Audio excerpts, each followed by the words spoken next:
नमस्कार। मैं विकी शास्त्री आप सभी दर्शकों का बहुत बहुत स्वागत करता हूं। जैसा कि मैं आपको गज केसरी राजयोग के वीडियोस के माध्यम से हर माह में बनने वाले शुभ योगों, शुभ मुहूर्त की जानकारी देता रहता हूं, उसी क्रम में आज के वीडियो में हम बात करेंगे सिंह राशि के जातकों की कुंडली में मार्च 2023 में अलग अलग डेट्स पर बनने वाले गज केसरी राजयोगों के बारे में। मैं आपको ये भी बताऊंगा कि ये राजयोग आपकी कुंडली के किन किन डेट्स पर और किन किन भाव में बन रहा है, ताकि आप उसी के अनुसार अपनी प्लानिंग कर सकें। देखिए, गज केसरी राजयोग देवगुरु और चंद्रमा की युति या दृष्टि संबंध से बनता है, और इसके अलावा चंद्रमा पर बुध और शुक्र की दृष्टि पड़ने से भी ये राजयोग बनता है। ये राजयोग इतना श्रेष्ठ राजयोग है कि इस राजयोग के दौरान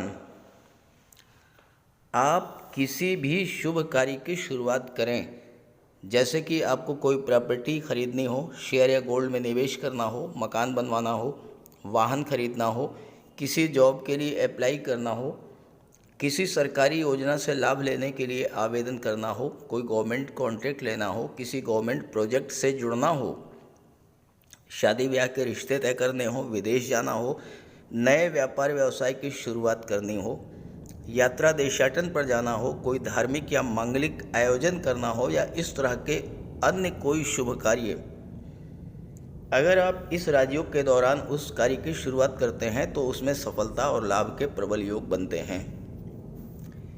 इसी उद्देश्य को लेकर ये वीडियो अपलोड कर रहा हूँ, ताकि आपको शुभ समय की और शुभ मुहूर्त की जानकारी हो सके और आप शुभ समय पर अपने कार्यों की शुरुआत करें और उसका पूरा लाभ उठाएं। दूसरी महत्वपूर्ण बात, 2 घंटे पहले मैंने सिंह राशि पर वीडियो अपलोड किया था गज केसरी राजयोग को लेकर, लेकिन उसमें कुछ एरर रह गई, कुछ कमी रह गई थी, और मैं आप सभी दर्शकों का बहुत बहुत धन्यवाद देता हूं। आप में से ही किसी एक दर्शक ने उस त्रुटि की ओर ध्यान दिलाया।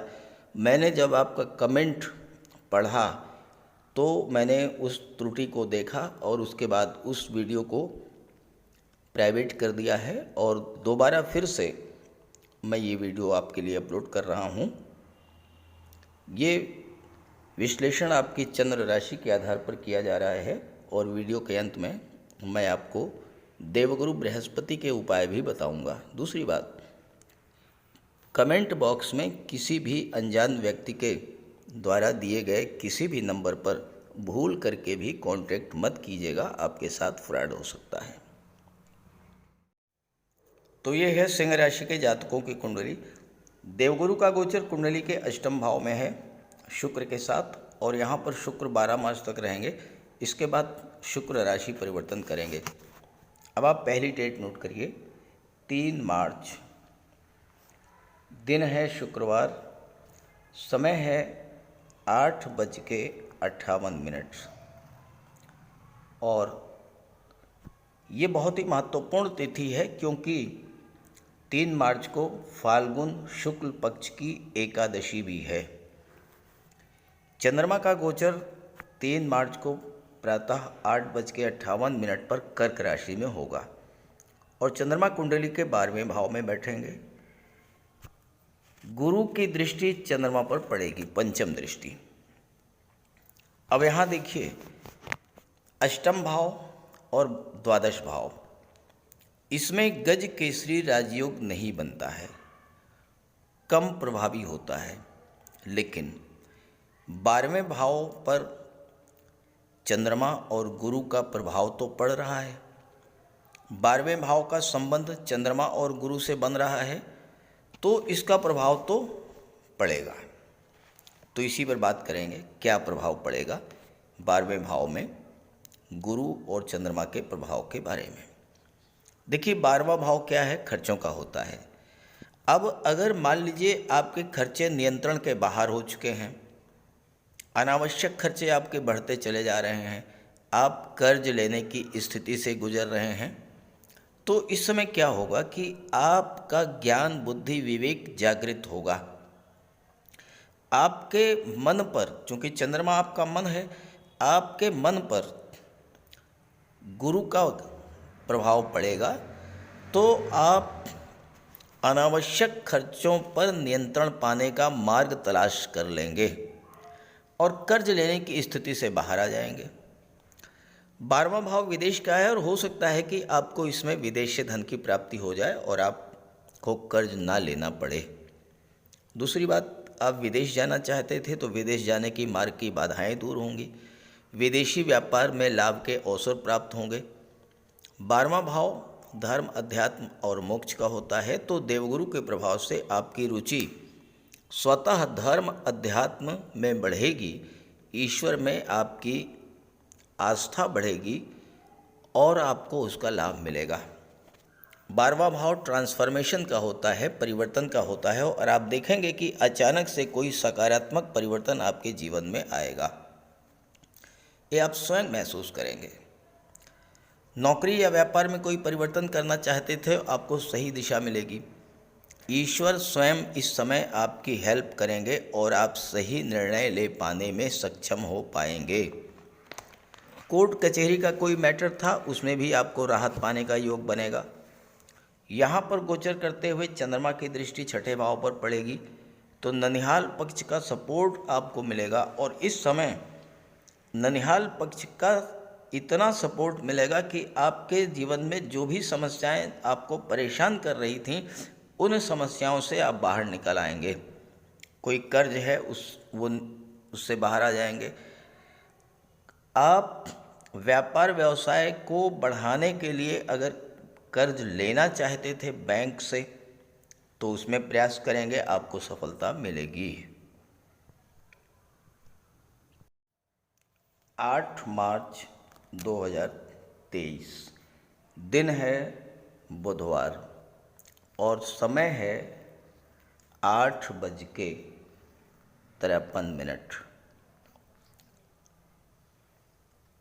चैत्र कृष्ण प्रतिपदा की तिथि है और चंद्रमा का गोचर कन्या राशि में होगा, कुंडली के धन भाव द्वितीय भाव में।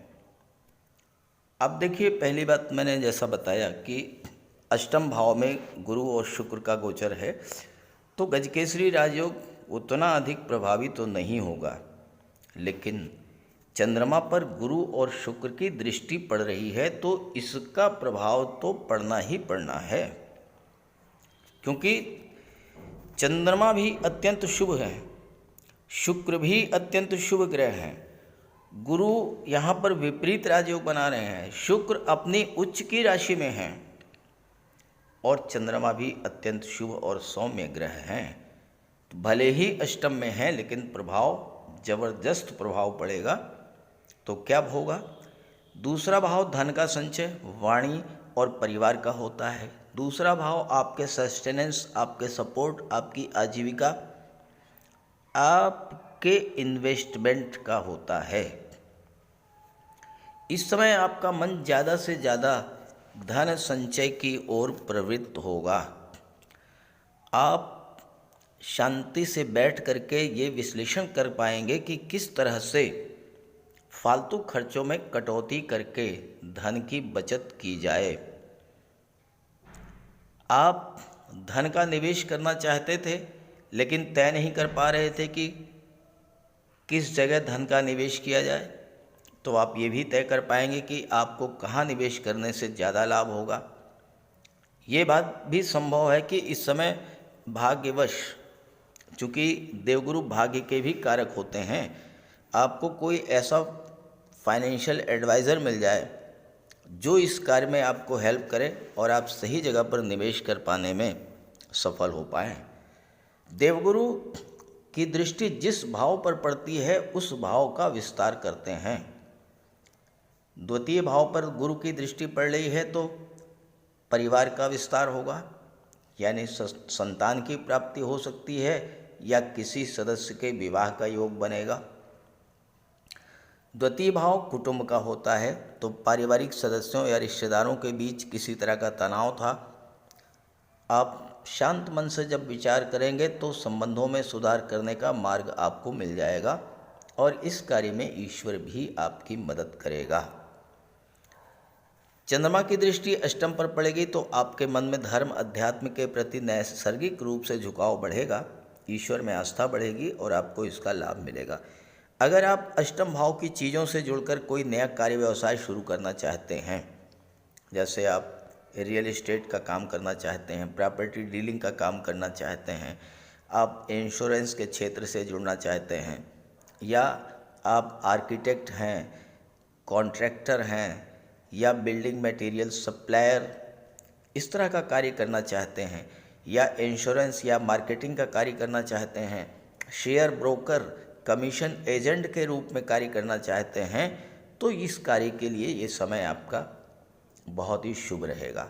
ससुराल पक्ष से भी संबंध मिलेंगे, मधुर होंगे, गुप्त धन की प्राप्ति भी हो सकती है। 12 मार्च को चंद्रमा का गोचर वृश्चिक राशि में होगा और समय है इसका प्रातः 2:18। 12 और 13 मार्च दोनों ही दिन ये राजयोग आपकी कुंडली में प्रभावी रहेगा। देवगुरु की दृष्टि चंद्रमा पर पड़ेगी। अब यहाँ पर शुक्र नहीं होंगे। शुक्र 12 मार्च को राशि परिवर्तन कर चुके होंगे। चंद्रमा और गुरु दोनों का प्रभाव कुंडली के चतुर्थ भाव पर पड़ेगा। हालांकि गज केसरी राजयोग नहीं बनेगा, लेकिन प्रभाव तो पड़ेगा। चतुर्थ भाव क्या है? चतुर्थ भाव को सुख भाव कहते हैं। चतुर्थ भाव से माता, मातृभूमि, भौतिक सुख सुविधाओं, मानसिक शांति, वाहन और प्रॉपर्टी का विचार किया जाता है। चतुर्थ भाव से पारिवारिक जीवन, रिश्तेदार, घर, समृद्धि, मन की खुशी, जमीन, पैतृक संपत्ति, इन सब का विचार किया जाता है और चतुर्थ भाव का कारक चंद्रमा होता है। चतुर्थ भाव में हर तरह की संपत्ति, अचल संपत्ति को शो करता है, जैसे कि कृषि भूमि है, रियल एस्टेट है, भवन है, बाग बगीचे, और घर या जन्म भूमि से दूर जाने की क्या संभावनाएं हैं, ये भी चतुर्थ भाव से विचार किया जाता है। और साथ ही साथ कुंडली का चतुर्थ भाव राज सिंहासन और मंत्रिमंडल को भी शो करता है। यहाँ पर चंद्रमा का गोचर है, गुरु की दृष्टि पड़ रही है, तो सबसे पहला प्रभाव तो ये पड़ेगा कि आपको मानसिक शांति की प्राप्ति होगी। घर परिवार, प्रॉपर्टी, वाहन या माता के स्वास्थ्य को लेकर कोई चिंता थी वो दूर होगी और आपका मन शांत रहेगा। देखिए, कितनी भी धन संपत्ति आपके पास हो, लेकिन अगर मन में शांति नहीं है तो फिर वो सारा पैसा बेकार है। माता के स्वास्थ्य में सुधार देखने को मिलेगा। पैतृक संपत्ति को लेकर कोई विवाद था तो चूंकि आपका मन शांत रहेगा, मन में ज्ञान, बुद्धि, विवेक जागृत होगा, तो उस विवाद को सुलझाने की दृष्टि में आप कोई ऐसा कदम उठाएंगे जिससे कि वो विवाद समाप्त हो जाएगा। घर परिवार में खुशियां बढ़ेंगी। कोई धार्मिक या मांगलिक आयोजन हो सकता है। कोई कृषि भूमि, प्लाट, मकान, वाहन ये खरीदना चाहते हैं तो उसके लिए शुभ मुहूर्त है। घर परिवार का माहौल अच्छा रहने से आपका मन प्रसन्न रहेगा। विदेश जाने की इच्छा थी वो पूरी होगी। विदेश से धन प्राप्त हो सकता है। भौतिक सुख सुविधाओं को बढ़ाने वाले साधन भी आप क्रय कर सकते हैं। राजनीति के क्षेत्र में है तो उच्च पद प्राप्ति के योग बनेंगे। चंद्रमा की दृष्टि दशम भाव पर है तो कार्यस्थल पर काम करने का अच्छा माहौल मिलेगा। कोई शुभ समाचार आपको मिल सकता है। पद, प्रतिष्ठा, प्रमोशन का लाभ मिल सकता है। आपके पिता को भी उनके कार्य क्षेत्र में लाभ के योग बनेंगे और उनका स्वास्थ्य भी अच्छा रहेगा। अगली तिथि है 21 मार्च। 21 मार्च को चंद्रमा का गोचर मीन राशि में होगा। दिन है मंगलवार, समय है 11:57, 11:57 AM, दोपहर के आसपास। गुरु और चंद्रमा की युति कुंडली के अष्टम भाव में बनेगी। कुंडली का सबसे जिसे खराब भाव मानते हैं उस भाव में गुरु और चंद्रमा का गोचर होगा तो क्या प्रभाव पड़ेगा आप ये समझें।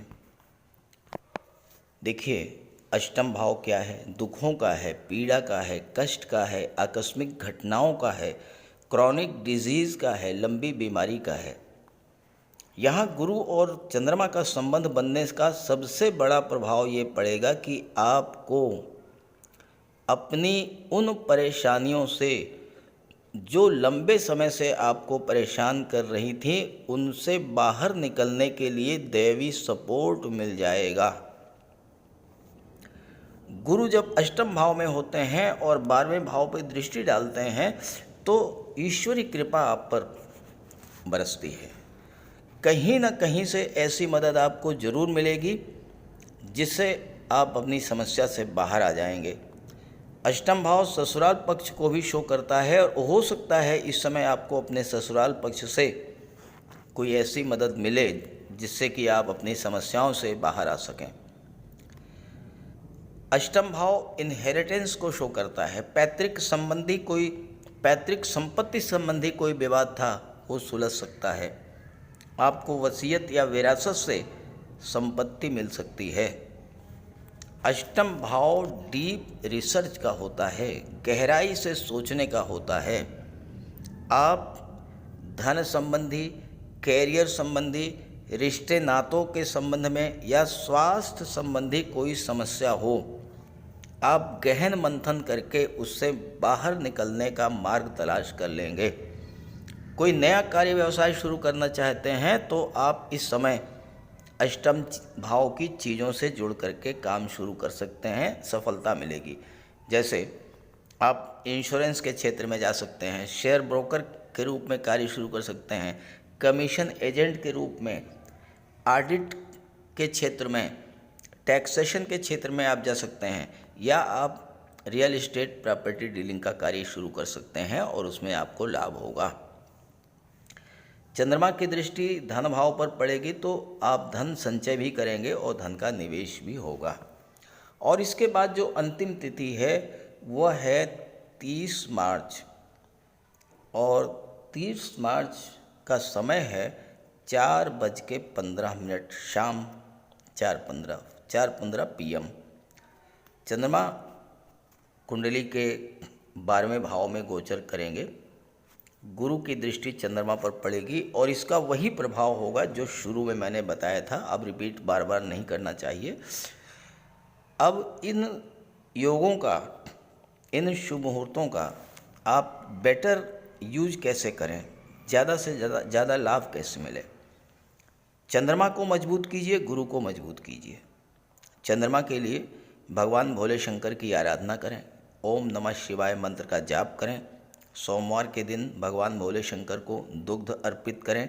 पूर्णिमा के दिन चंद्रमा को अर्घ्य प्रदान करें। और गुरु के लिए विस्तृत उपाय की बात कर लेते हैं।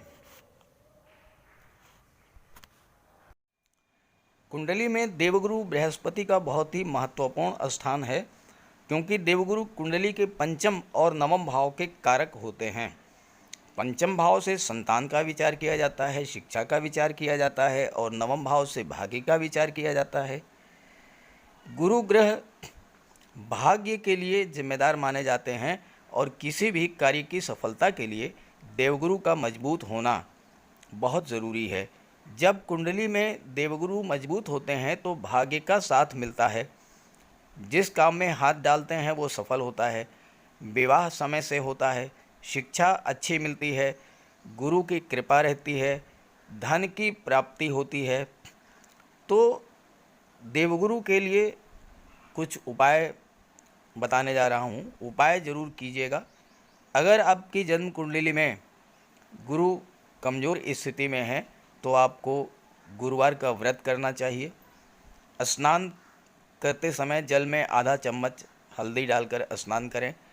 स्नान के बाद पीले रंग के वस्त्र धारण करें और साथ ही साथ केसर या हल्दी का तिलक लगाएं। और गुरुवार के दिन भगवान विष्णु की उपासना करें। घर में केले का एक वृक्ष लगा लें, उसकी पूजा करें, उसकी सेवा करें।